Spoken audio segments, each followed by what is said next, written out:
Capítulo 4. Ninguém pode ver o reino de Deus se não nascer de novo. Ressurreição e reencarnação. Os laços de família são fortalecidos pela reencarnação e rompidos pela unicidade da existência.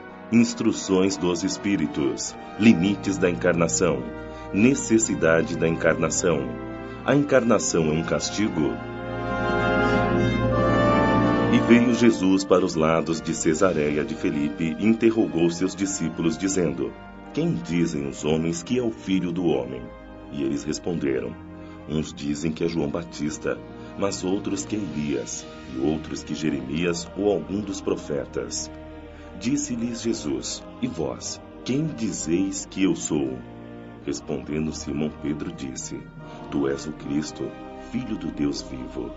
E respondendo, Jesus disse: Bem-aventurado és Simão, filho de Jonas, porque não foi a carne e o sangue que te revelaram isso, mas sim meu Pai, que estás nos céus. Mateus, capítulo 16, versículo 13 a 17.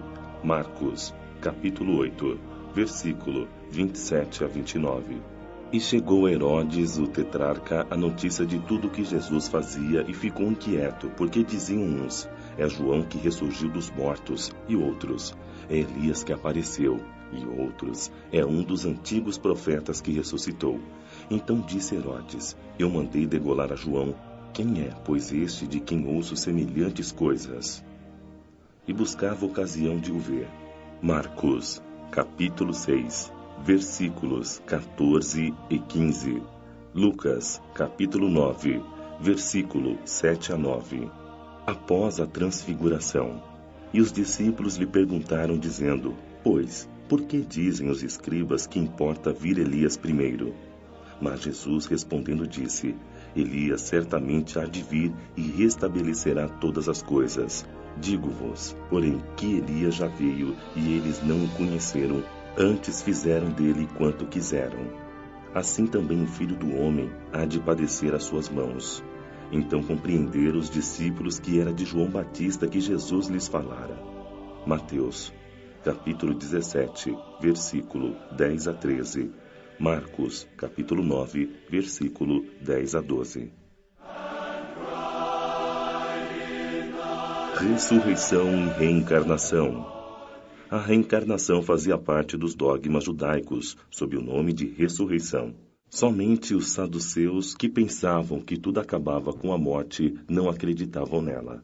As ideias dos judeus sobre esse assunto e sobre muitos outros não estavam claramente definidas, pois apenas tinham noções vagas e incompletas sobre a alma e sua ligação com o corpo. Acreditavam que um homem que viveu podia reviver, sem entender, entretanto, de que modo isso podia acontecer. Designavam pela palavra ressurreição, o que o Espiritismo chama mais apropriadamente de reencarnação. De fato, a ressurreição supõe o retorno à vida do corpo que está morto, o que a ciência demonstra ser materialmente impossível, porque os elementos desse corpo estão, desde há muito tempo, desintegrados na natureza. A reencarnação é o retorno da alma ou espírito à vida corporal, mas em outro corpo, formado novamente para ele, e que não tem nada em comum com o que se desintegrou. A palavra ressurreição podia sim se aplicar a Lázaro, mas não a Elias, nem aos outros profetas. Se, portanto, conforme se acreditava, João Batista era Elias, o corpo de João não podia ser o de Elias, porque João tinha sido visto desde criança e sabia-se quem eram seu pai e sua mãe. João, portanto, podia ser Elias reencarnado, mas não ressuscitado. Ora, havia um homem dentre os fariseus chamado Nicodemos, senador dos judeus, que veio à noite encontrar Jesus e lhe disse: Mestre, sabemos que viestes da parte de Deus para nos instruir, como doutor, pois ninguém poderia fazer os milagres que fazes se Deus não estivesse com ele. Jesus respondeu: em verdade vos digo, ninguém pode ver o reino de Deus se não nascer de novo. Nicodemos perguntou a Jesus: Como pode nascer um homem que já está velho? Pode ele entrar no ventre de sua mãe para nascer uma segunda vez? Jesus respondeu: em verdade vos digo, se um homem não renascer da água e do Espírito, não pode entrar no reino de Deus. O que nasceu da carne é carne, o que nasceu do Espírito é Espírito. Não vos espanteis se vos digo que é preciso que nasçais de novo. O Espírito sopra onde quer e escutais sua voz, mas não sabeis de onde ele vem e nem para onde vai. Ocorre o mesmo com todo homem que é nascido do Espírito. Nicodemos perguntou: como isso pode acontecer? Jesus lhe disse: sois mestre em Israel e ignorais essas coisas.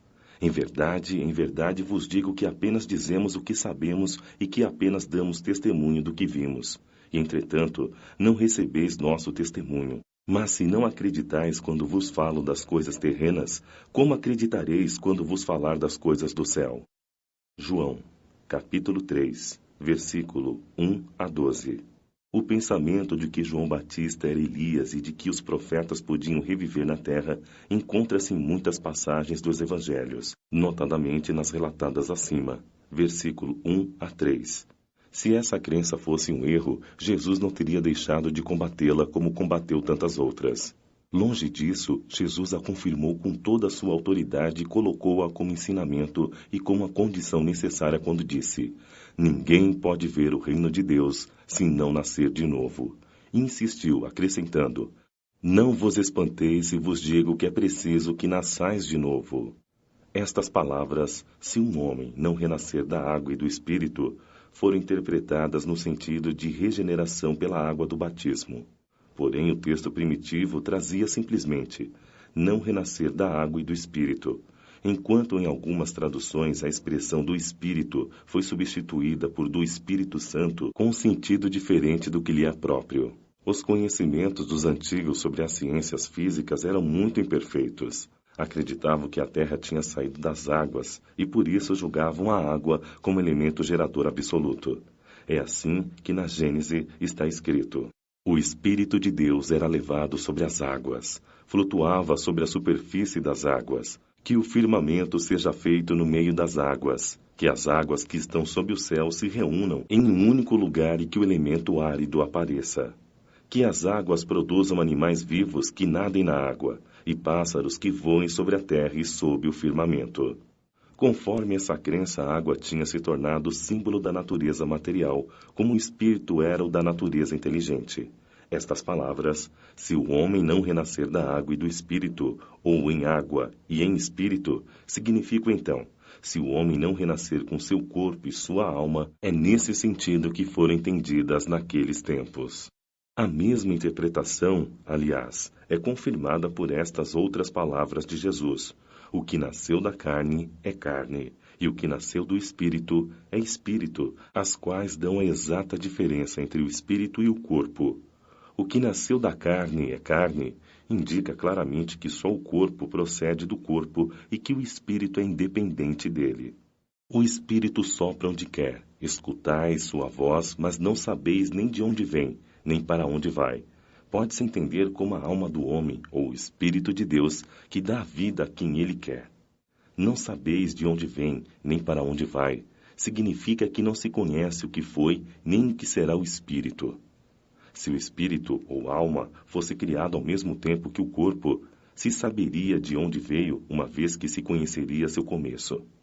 De todos os modos, esta passagem é a confirmação do princípio da pré-existência da alma, e, por conseguinte, da pluralidade das existências.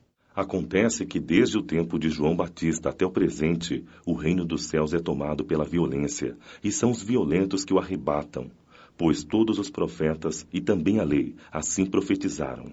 E se quereis entender o que vos digo, ele mesmo é o Elias que há de vir. Ouça aquele que tem ouvidos para ouvir. Mateus, capítulo 11, versículo